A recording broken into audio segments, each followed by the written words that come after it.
Hey guys, welcome back to the WODdoc Project365, episode 386. I'm here with Steph, the Hammer. What's up, guys? So anyway, I was really fortunate enough to be in her presence as she just completed a mile, right? We just did a mile run. Under an hour.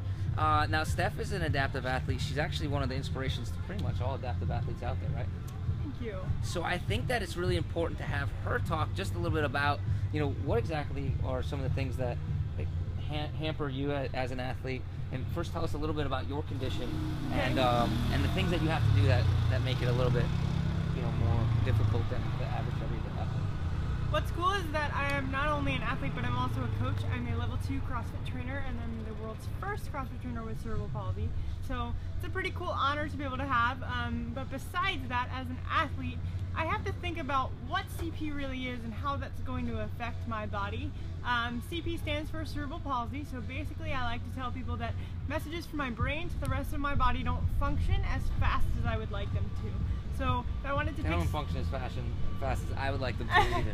Yeah, so if I wanted to pick something up off the ground, it would probably take me 3 times longer than it would for Tim. And so I kind of give people that visualization, whether it's picking my keys up off the ground or it's deadlifting a bar that weighs 115 pounds.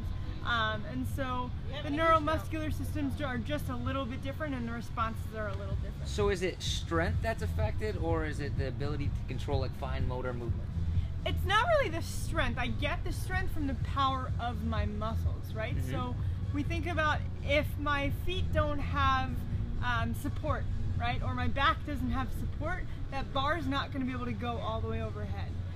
We started realizing that doing things or lifting movements from my knees was not as efficient as lifting from my chair and getting higher weights up because I didn't have that support on my back. Even sitting here right now, if you were to put your hand behind my back, I would sit up straighter, right?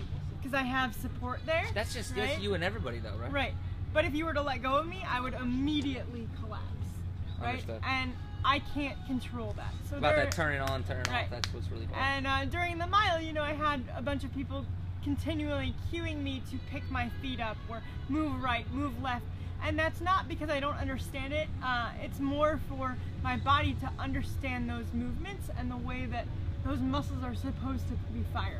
Right. Does that make sense? That absolutely does make sense. So my key point, and the thing that I wanted to bring Steph on here for, is because it's just to give you the example that everyone could do anything they want to increase their fitness, right? Yeah. And Steph, tell us about like you lost 80 pounds over the last 33 years, not 30 years. CrossFit, 30 years CrossFit and physical fitness in general changed my life and did a complete turnaround. And you know, anybody can do CrossFit. It doesn't have to be your 1% elite athletes. Anyone can try to attempt to push up. Go for a 50-meter walk, go for a 50-meter row and get your heart moving and get yourself healthier, right? And so people always look at me and they go, well, what's my excuse? That's not why I'm here, right? That's not why I'm on this planet. I'm not here to make people feel bad. I'm here to show people what's possible. So there's a difference between that. Absolutely. You know, and that's why I think it's so important. It's great that people think I'm an inspiration, but what do you do with that inspiration? So I'd rather you take your inspiration and push yourself into action than just tell me, oh, you're such an inspiration, it's nice to meet you, right? And do nothing with it. And so that's really what I hope you guys take away from that, is that anybody can do any sort of fitness. Fitness is moving, fitness is getting yourself healthy. It doesn't necessarily have to be just in CrossFit or just being an elite athlete. You just need to get yourself moving and off the couch. Right. Like we talk about this all the time. We say that exercise isn't one thing. People a lot of times come up to me and say, hey doc, what is the best exercise I can do to get in shape? And I say, anything that you do, anything that you will do consistently, because all we care about is you move, whether you do ballet or CrossFit or football or soccer, it doesn't matter at all. It's perceived effort. And one of the things that I really like that you said today is it's RX effort, right? So you don't have to be an elite athlete to do RX anything. You just have to give that same perceived effort. And I think that's one of the things that we probably don't see that much, is like somebody we take like I don't know, the Tiger Woods of CrossFit, we could probably say Rich Froning or Matt Fraser, right? Those people are still very exhausted at the end of their workouts. They're still doing like the same amount of perceived effort. They're just, their machine is just a little bit more fine-tuned. Their race car just goes just a little bit faster. Right.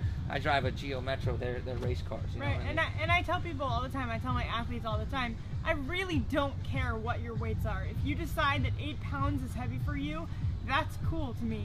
As long as your effort is completely RX, that's all I care about. At the end of the workout, I want you to feel like you have put everything you can into that workout. Okay, and that's kind Absolutely. of where the effort RX always, you know. Sounds wonderful. So we got no more excuses anymore, guys. Steph, thank you for being an inspiration. Thank you so much. Thank you for working hard. Thank you for giving RX effort, right? Yeah, man. We worked really hard. My shoulders can tell you that. Awesome job today. Guys, until tomorrow, we are optimizing function to optimize performance.